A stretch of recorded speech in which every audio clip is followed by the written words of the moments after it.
غلاف کعبہ بھی پیور ریشم پہ بنا جانے والا کپڑا ہے۔ غلاف کعبہ جب بنانے کا آغاز ہوا تو کاریگر خاص طور سے بنارسی استعمال کیے گئے جو ریشم کے کام کے ماہر تھے۔ اس طرح یہ سلسلہ چلتا رہا۔ پھر ہمارا ملک وجود میں آیا شاہ سعود کے زمانے میں، سن 1962 میں بنا سلک ہاؤس میں اس باقاعدہ طور سے یہاں تیار کیا گیا۔ پھر 83 میں یہ لوگ عرب والے آئے کہ ہم اپنی جگہ یہ قائم کرنا چاہتے ہیں۔ قصبہ نام کی ایک جگہ ہے، وہاں پہ یہ کارخانہ قائم کیا گیا۔ تو اس کے لیے یہاں سے 16 رکنی ایک وفد بھیجا گیا جو یہاں سے ساز و سامان لے کے گیا۔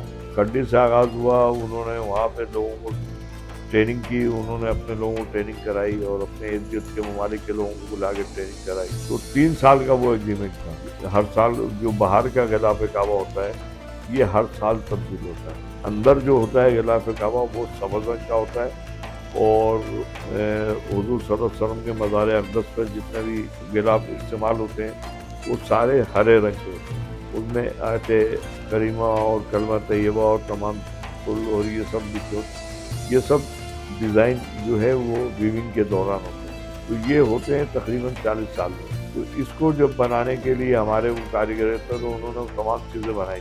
اس کی لمبائی تو آپ کچھ بھی کر لیں، 20 گز کر لیں، 15 گز کر لیں، لیکن چوڑائی تو اس کی ایک منیمم اس کا ایک وہ ہوتا ہے مارجن کے 43 انچ 42 انچ۔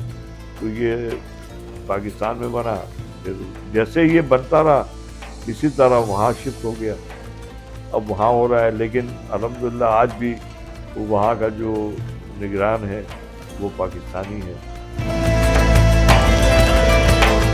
ان کاریگروں کو یہ اعزاز بھی حاصل ہے کہ انہوں نے خانہ کعبہ میں ان سے اپیل کی تھی کہ جب ہم نے یہ بنایا ہے تو ہمیں اسے لگانے بھی سعادت دی جائے۔ تو ان لوگوں کو یہ اعزاز حاصل ہے۔ عام آدمیوں میں جو وہ گئے ہیں یہاں سے، انہوں نے غلاف کعبہ اس میں لگایا اور اس میں نفلیں پڑھی، نمازیں پڑھی، اور یہ ہمارے پاکستان کا فخر ہے کہ وہ عام آدمی جو ہیں انہوں نے غلاف کعبہ اس میں انسٹال کیا۔